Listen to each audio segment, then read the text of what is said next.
سورہ لہب۔ سورہ لہب کا تعارف، مقام نزول۔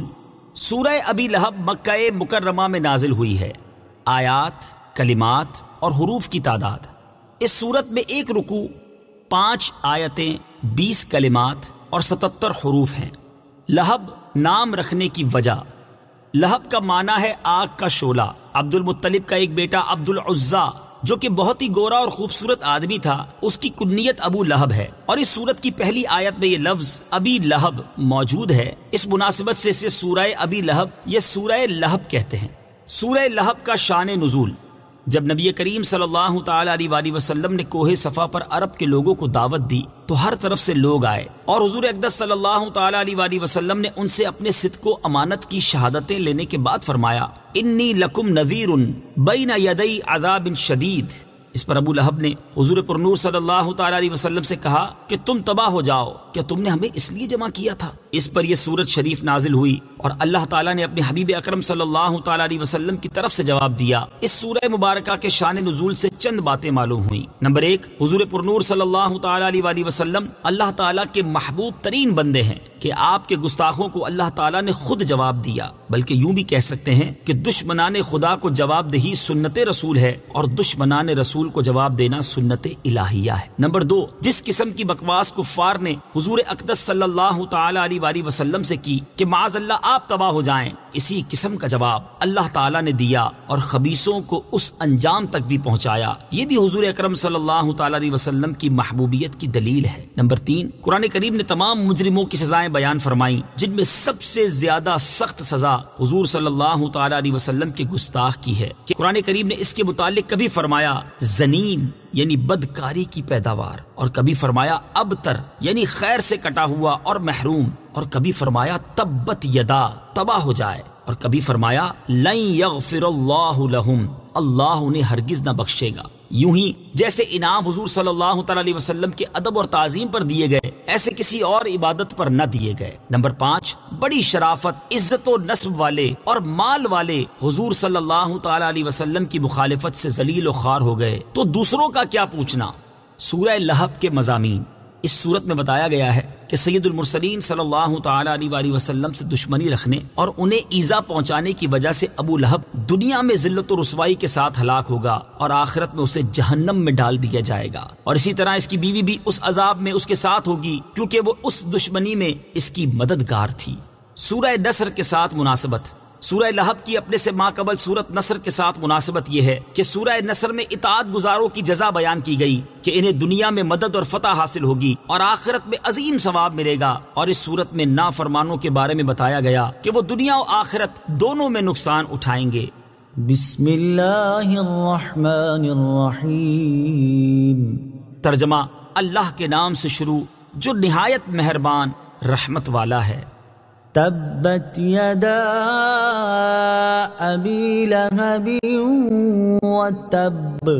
ترجمہ، ابو لہب کے دونوں ہاتھ تباہ ہو جائیں، اور وہ تباہ ہو ہی گیا۔ تبت یدا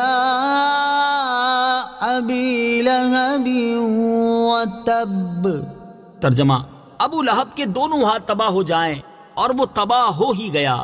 تفسیر صراط الجنان میں ہے ابو لہب کا نام عبد العزیٰ ہے، یہ عبد المطلب کا بیٹا اور سرکار دو عالم صلی اللہ تعالی علیہ وآلہ وسلم کا چچا تھا۔ بہت ہی گورا اور خوبصورت آدمی تھا، اسی لیے اس کی کنیت ابو لہب ہے، اور اسی کنیت سے وہ مشہور تھا۔ اس کے بیٹوں عتبہ اور عتیبہ کے نکاح میں حضور پرنور صلی اللہ تعالی علیہ وسلم کی صاحبزادیاں حضرت رقیہ اور حضرت ام کلثوم رضی اللہ تعالی عنہما تھیں۔ اس صورت کے نزول کے بعد ابو لہب نے ان صاحبزادیوں کو طلاق دلوا دی۔ عتبہ کا واقعہ بھی بڑا عبرتناک ہے کہ اس نے حضور پرنور صلی اللہ تعالی علیہ وسلم کی شہزادی کو طلاق دینے کے ساتھ حضور صلی اللہ تعالی علیہ وآلہ وسلم کی گستاخی بھی کی، جس پر سرکار دو عالم صلی اللہ تعالی علیہ وسلم نے اس کے لیے ہلاکت کی دعا کی۔ چنانچہ ایک سفر میں بڑی حفاظتوں کا انتظام کر لینے کے باوجود ایک شیر نے اسے پھاڑ ڈالا۔ آیت میں ابو لہب کے دونوں ہاتھ ہلاک ہونے سے مراد اس کی ذات کی ہلاکت ہے، اور آیت مبارکہ میں ابو لہب کی ہلاکت کی پیشن گوئی کی گئی۔ چنانچہ وہ بدترین موت مرا، اور وہ جنگ بدر کے 1 ہفتے بعد کالے دانے کی بیماری سے مرا، جسے عرب میں عدسہ کہتے ہیں۔ اہل عرب اسے متعدی بیماری سمجھ کر اس سے بہت بچتے تھے، اس لیے 3 دن تک اس مردود کی لاش پڑی رہی، پھول پھٹ کر بدبو دینے لگی، تب اجرت دے کر مزدوروں سے پھینکوائی گئی۔ ما أغنى عنه ماله وما كسب سيصلى نارا ذات لهب۔ ترجمہ، اس کا مال اور اس کی کمائی اس کے کچھ کام نہ آئی، اب شولوں والی آگ میں داخل ہوگا۔ ما أغنى عنه ماله وما كسب، اس کا مال اور اس کی کمائی اس کے کچھ کام نہ آئی۔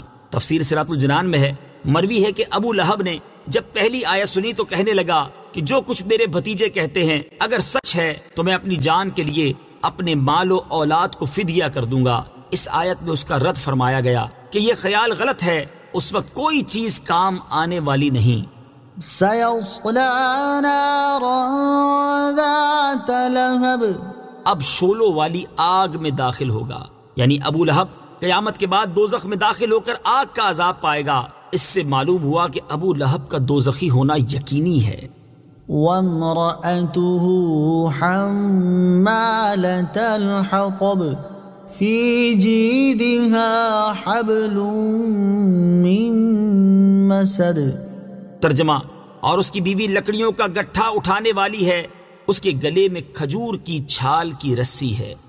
وامرأته حمالة الحطب، اور اس کی بیوی لکڑیوں کا گٹھا اٹھانے والی ہے۔ تفسیر صراط الجنان میں ہے، ام جمیل بنت حرب بن امیہ ابو سفیان کی بہن، جو رسول کریم صلی اللہ تعالی علیہ وآلہ وسلم سے نہایت عناد اور عداوت رکھتی تھی، اور بہت دولت مند اور بڑے گھرانے کی عورت ہونے کے باوجود رسول اللہ صلی اللہ تعالی علیہ وسلم کی عداوت میں اس انتہا کو پہنچی ہوئی تھی کہ خود اپنے سر پر کانٹوں کا گٹھا لا کر رسول کریم صلی اللہ تعالی علیہ وسلم کے راستے میں ڈالتی، تاکہ حضور پرنور صلی اللہ تعالی علیہ وسلم کو اور آپ کے اصحاب کو ایذا و تکلیف ہو، اور حضور اقدس صلی اللہ تعالی علیہ وآلہ وسلم کی ایذا رسانی اس کو اتنی پیاری تھی کہ وہ اس کام میں کسی دوسرے سے مدد لینا بھی گوارا نہ کرتی تھی۔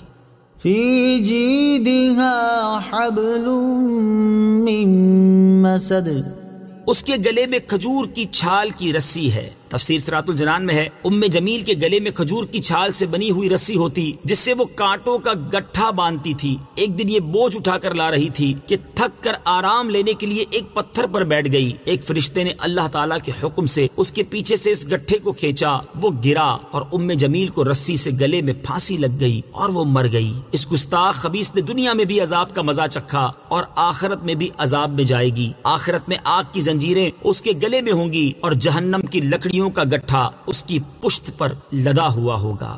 صدق اللہ